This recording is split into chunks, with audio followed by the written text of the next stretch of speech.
So this is going to be a little promotional video for my new film called All That Fall, which is a film I made a few years ago and is now released on Tubi. I'm going to start interviewing cast and crew members to share the news about the film being out.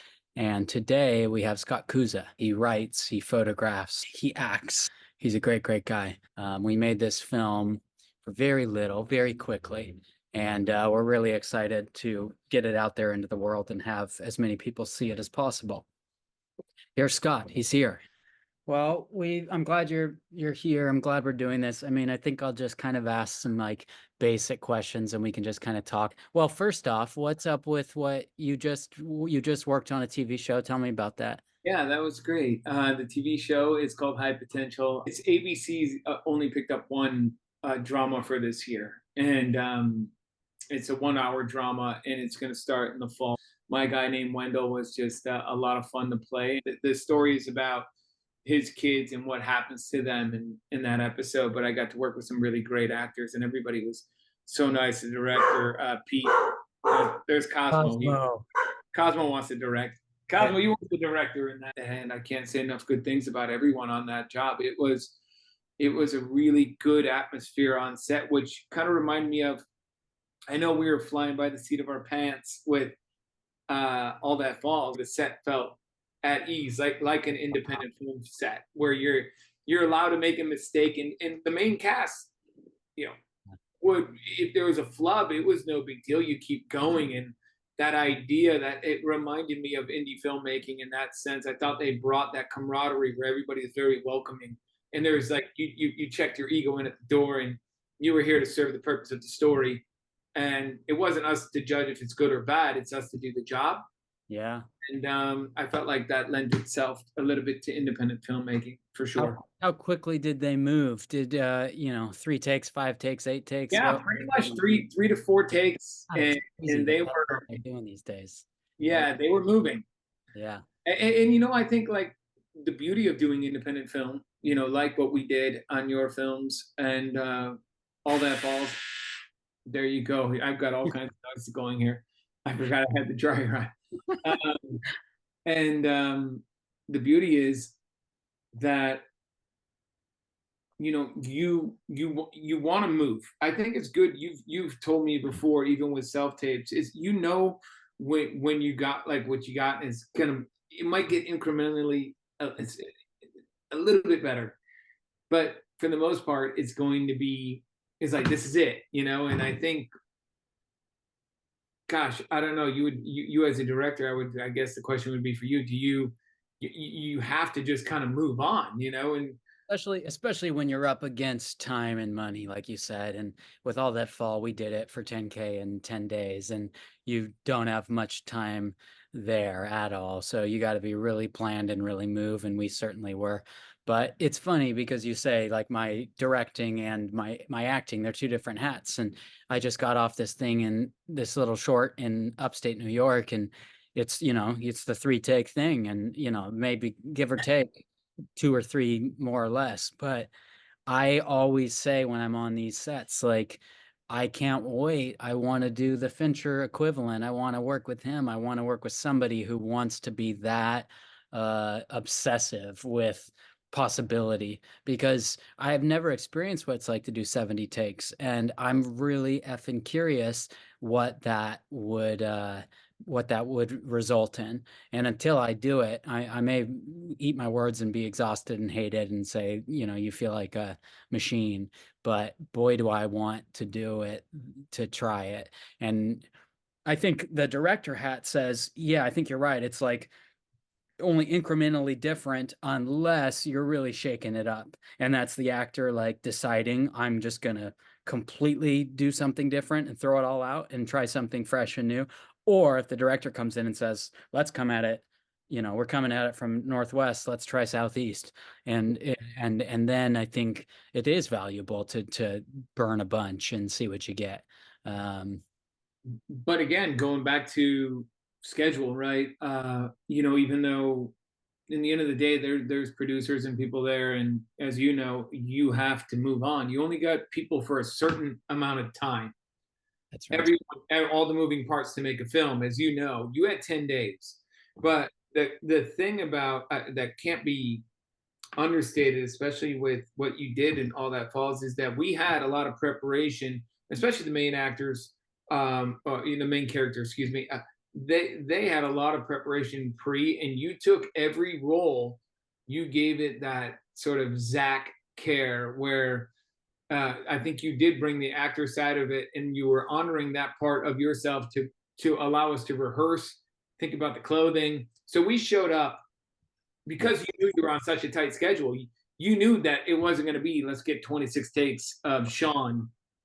Let's get those first 17 takes out in the rehearsal space in my apartment or wherever we were, understanding it and getting the heebie-jeebies out. Yeah, you're right. I do remember that. So that, Um, and you and I've known each other and been very dear friends for years and years, and we self-produced a play that really changed, I think, the way we saw what what it can be. We went through a lot. It was a very wordy play. There was a lot of material, very deep relationship and characters. So all this is to say, like, we know each other well. You're so gracious to always show up and bring what you've got. And we've got a lot of things in the future we're cooking on and excited about. But like All That Falls specifically, or Young Hearts as well, like what's what were those processes to you? What was that filmmaking experience like? You've kind of hit on it a little for you, but also what's rewarding about that and those? what I loved about our experiences is the fact that, especially seeing the movie and rewatching All That Falls and seeing the performances and the relationship, it really did feel like you cultivated a set for us to be those people while we were there. So when even before, there's not a lot of you didn't over there wasn't a lot of over directing. It was let you find your character. You trusted the actors enough that you'd cast, and I think that's because you had a familiarity with a lot of them, because you had either worked or Yep. whatever. So those projects that you're talking about, uh, they were the best way I can describe it. They were like my college years of how to behave on set. I got so much from those without actually having to step on a big studio set. It's almost as if you get to work out how to be and still have the joy in doing it. Where if you're just going to big studio, you may never find that joy.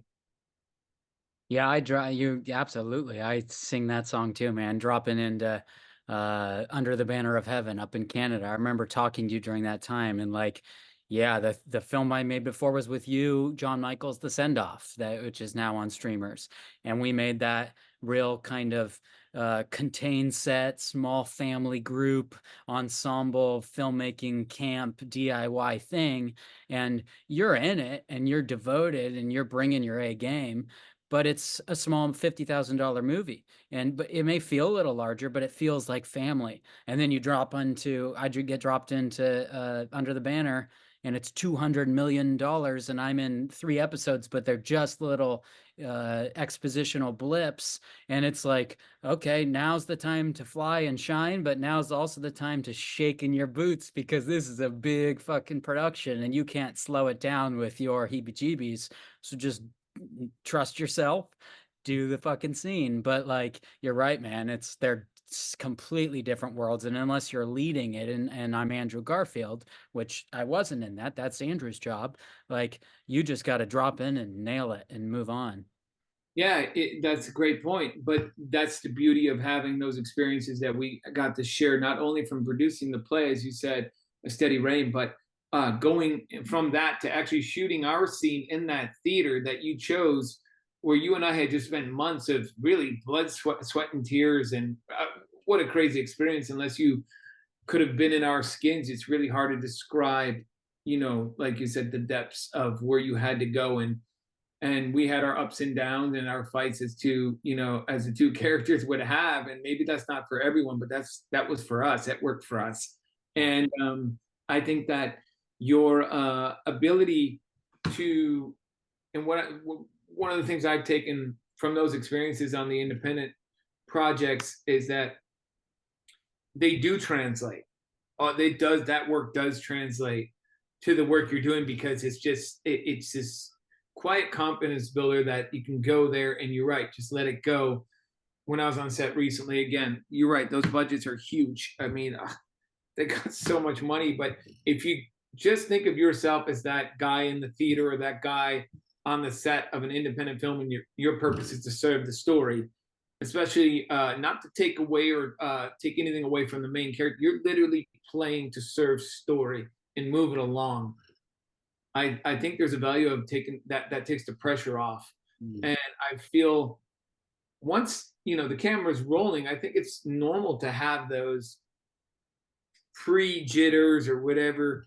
No matter what you're doing, if you care, I think the more you care about it, and I know this with your projects, is that I was super comfortable on set, but I also would be nervous before you said action, even though I know you so well, because I want the story. I want the story to do well. I know it has something in there, because there's more of there's a feeling, there's something you're trying to really tell, and those stories are getting lost with the type of commercialized world we're into, and what needs to make money and make a return on your investment, right?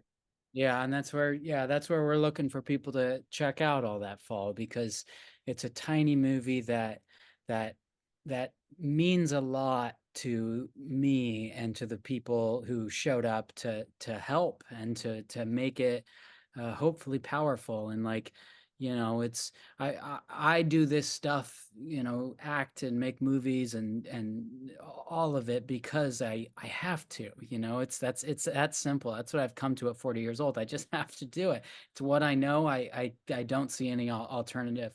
And I'm curious with you, like, with acting, what is it for you? Why do you do it? Do you have those answers? Is there a lot of answers? Is it uncertain? And then, like, how has it changed over the years from when you started to where you are now?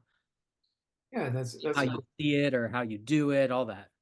yeah, it's such a great question. I think a lot of it, when I look back at the start and where it all comes from, I didn't have and I tell this to people, I've had people reach out, and I did a little smaller interview for someone. They were asking me questions about this, and I said, I don't think there's any linear journey. I don't think there's a handbook to actors. There's a handbook on technique, maybe, and there's books on how to think about acting in a way that helps you build up craft and technique. But I think the actually the having success in it, there's really no, everybody's journey is different. There's no way of knowing how to do it exactly. And maybe you could go to Juilliard, and maybe you get, maybe there's one student or two students out of the 100 in that program that actually go on to work, or there's just no. So what I found out was, for myself, is I went into it thinking, you know, this is, again, I started like you, pre-Instagram, pre whatever. So for me, the idea of what I got and what I thought of acting came from what tidbits I would see behind the scenes of actors through a magazine, or read one of their books, a memoir, whatever. And then to meeting people like yourself, other actors, people who moved to Los Angeles at the time, and were pursuing it. And I think a lot of those, when you're young, you start in the way of pursuing it because it's an artistic, something artistically is pulling with yourself. Your creativity is wanting to express itself, your nature wanting to express. You just don't know how, and you don't know where that's going to take you, because you're living your life at the same time and building experience. Acting is experience. You bring to any role. I think you're bringing to any role what you are, and then you're trying to find out with the character you're playing what you're not, and that's your research, that's your stuff, and then hopefully you have enough training to be able to pull off the in between to connect it all. And I think what has happened for me is acting has been like a big roller coaster for me, where I've felt like, okay, here I am. I'm finally going to arrive. And then I go down, and it's a long way down. And Yeah. in between, what am I doing? And I think what happens, I can't say this for every actor, but it's certainly my experience is watching stuff. I mean, your mind changes in how you, once you're immersed in it, and or as a part of you, you start to watch everything, how the camera, how the actor is acting on camera, when they're blinking, their voice, all these different, how can I do the thing that that person's doing so well? Like, what are they doing? You start to analyze that, right? Yeah. And I think for me, the journey has gone from thinking it was one thing, maybe being a little bit self-centered and thinking that I had this secret recipe, or I had this thing that needed to be out there. And it's definitely like wanting to be seen, but it's wanting to be seen without knowing why. And then you get to a point where you have to, I think, if you can stay in it long enough and you can endure and persevere and you still are pursuing it, it changes into something where you're like, wait, this is a collective. I'm here to do my part. It's not about all the outside stuff that you thought it was going to be. You just want to basically show up and be comfortable and relax, so you can do the work that's in front of you. You can say the lines. You can meet the requirement of the director or of the project or the writer, and you can be a great castmate for you, for whoever. And I think those things get lost when you're younger. You don't know all those things until you start doing it. And again, you persevere and you meet good people who are also trying to do the same. I So don't know how to answer the question. no, it's good. Who are, I got three questions I'll put in one, but who are some of those people you look to, on the screen and go, What are they doing and how do I do it?" Mhm. Um, what do you want to do next, if that's answerable, and why should people check out All That Fall? Okay. Uh, Top of my head, Tony Shalhoub, love him. Cool. I think I think both as a film actor and a TV actor, I think he is a very, very versatile, very funny, comedic, also very dramatic actor that is able to control the screen with what he's doing with the stillness, and also he's able to put the emotion behind what he's saying at his own. He can command it, and I think that his ability not to so much play all these different characters, he's got that ability, but his ability to bring his presence into every character he plays, where you're feeling like this is the same guy, but he's different because it's a different role. Um, and he does it such in a way where you're sort of in that place with him, and he's carrying you on that story. I think someone who I, whenever I see him on screen, I watch. John Turturro, another example. He's just like a high, for me, he's just high-ended, like brilliance. I don't even think I could, like So I look, inspired, right? He's so inspired. Yeah, yes, he yeah. is. And these are people that you look at their work, and I mean, uh, you just, I don't know. There's so many great actors, both male and female, that it's honestly, I was just watching Lilyhammer and little Steven Van Sant, not a born actor, musician. Hmm. He was blowing me away. Wow. So I think you've taken something from everyone's performance. The female cast in there was great. It's just you're taking in terms of like, oh, what are they doing? I always get intimidated. I watch your work, for instance. I'm completely intimidated. I'm like, whoa! But then when you're sitting there across from the actor, that That's all goes away. Yep, yep. It's just like you and I, character. We're playing. We have to do this. We have to get through it. So I think I get yeah. Second. I was watching Lincoln, Daniel Day-Lewis Spielberg Yeah. recently, and I'm just doing the same thing, going, what is he doing? And what I decided, and it's no fucking huge epiphany or revelation, but it's like dude's just dude's just wholly running his show. And now there's this lore about him and this legend, and people kind of have to show up to that. but it's kind of remarkable and so impressive. Like, what if we all just ran our own show? Holy, I mean, it's not like you're trying to steal focus, but it's like it's just the investment, and you just watch him so invested, and it's just moment to moment. He's playing these scenes that it drives it into like perfection, you know? It's just commitment, and it's kind of brilliant. It is definitely. Second part of the question Yeah. was What's next? What would you like to do next? okay. So speaking of what you just said, Lincoln, for instance, I would love to play a stronger or a bigger character on a big budget. I would like to. I'm so terrified of doing that, and I just got a little glimpse of it. And I was telling my wife Nikki, the great thing about doing this show that's coming out, High Potential, was this was the perfect role for me to get my feet wet in the sense of I didn't care. I knew who my character was. I was going to do it, and I was going to have fun. And like you said, the story wasn't about me, but I was going to bring what I knew I can bring. I felt no pressure. And that gives you the excitement for chewing off the bigger stuff Yeah, of shouldering a story. Yeah, and I've seen you do it, bro. You're gonna I can't I mean, one of the things we're cooking that I kind of just mentioned at the top, it's like half of it is just yeah, it's part of the story, but another part of it is like I want to see you show the world what you do and what you can do, and I can't wait. I just got to get my lazy ass to the computer and go rob a bank. But that's it. I'll join you on the second half. yeah. Uh, but and then the third was all that fall. What was the question? Yeah, why should people watch it? I mean, I want them to see your work in it. You were so sweet to show up and kind of be supportive. But what strikes you with the film, and what do you think they'll find, and what's worthwhile for them?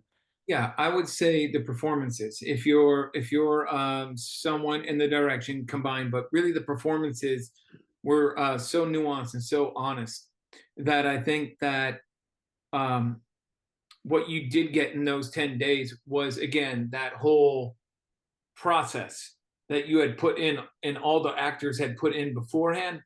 That those 10 days and the great camera work, it's really lovely. The edits are great, but I think the characters, I think if people want a story, like I said, if you want to see independent film or something that reminds you of, we're going to take a line from, I think Sam Shepard, true to life, Mhm. right? If you want something that is a mirror, which film should do, cinema is the purpose of, I don't want to call it art cinema, but the purpose of cinema is to show a mirror. This could be you. Right. This could be your relationship. Or you may know somebody that is having that happen in their life. And maybe this film can allow you to see it from a different perspective where it can brew up some compassion. Or maybe it can allow you to be with the person who's struggling with that in their own lives, be a little bit more understanding or patient. And that can build connection.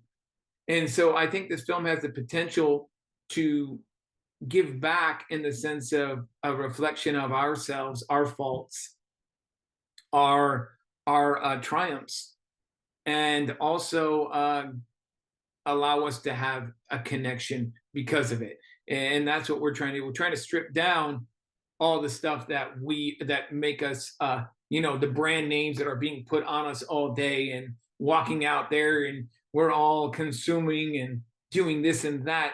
And it's not to say that that's bad all the time. There's a place for that, but there's also, let's not forget what's underneath. And I think all that falls is a film that will give you the underneath. It'll provide that sort of that basis for you to look at yourself maybe a little bit and maybe grow from that experience. And if a film can do that, even if it's one scene or if one line or if it's then the film is a success. This experience of watching the film for yourself has been a success because you can take it and then you can relate it and then connect. And that's all we're trying to do. That's beautiful, man. I appreciate all that. And it brings up this thought. I've like three or four people have seen the film and reached out to me and said like, like one specifically was, I was blown away. It was like I watched this every like 3 months, and then the three other people were in line with this person because they said, I come from a family that, you know, whether it's my father or whether it's my mom, it's this similar relationship that Barb and Ken are trying to navigate and trying to understand what they aren't able to get through, and what they're wrestling with in their familial drama. And it's just so cool when it like really lands with somebody who's like lived this life of like having to feel so much because of parenting. And they're just like, dude, this movie fucking rocks, and it knocks me out, and I love it. And like, I'm just like, that's amazing, you know. And it really is. That's it. It reminds me of, you know, when you and I would get off. One of the things we both appreciate about the theater when you're out, especially small theater, you walk out, you're amongst the people who just saw and experienced that with you, and you're able to share. And when someone tells you they've had this experience, it's moving, right? Mhm. And I think your movie that you directed has the, like, it has that. And again, I go back to Cassavetes and these things that when I watch Shadows when I was young, I don't know, I was in my 20s, early 20s. I had never experienced that feeling from watching a film. When I'm on your sets and when you're doing that, especially with All That Falls, it had that pace, it had that youthful almost drive you need to have in order to even create something like that in 10 days. Yeah, yeah, yeah, You need to have that energy. I guess your youthful energy pushed it, and because the subject matter was so important. But I was thinking about it as I rewatched it recently, and the last thing I'll say is it's in, when you have major themes in there like addiction yeah, and someone you love. I think it can translate not just to a parent to a child relationship, but anybody who has that in their life, that relationship, it can really, I think it really allows them to see those parts of themselves within those characters, and know that you're not alone, you know. yeah. That's beautiful, buddy. I'm glad you did this. I'm glad. Thanks for doing it. It's always good seeing you. I hope I'm down there, you're up here before long. But Figure it out.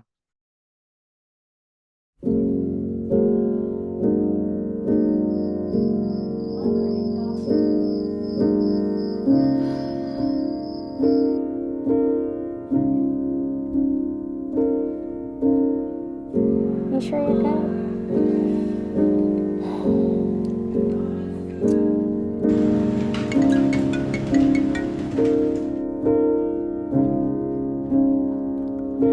And there's the wine, and your eyes straight up decorate this room. And the day like the tide, I liked it when you were little. I thought it'd be funny, you know. and fox are following the moon. You light me a cigarette. No, Brandon, never abandoned, no. Never was abandoned, no, so that's life here, no answer. And I've always liked that move. You know someone at the bar. Good, we're ready for some scene work. And I'm happy that I don't. You're drunk. You're pretty. 'Cause you got me in a full mood. And I'm on fire for you. Wanna color in the world for you.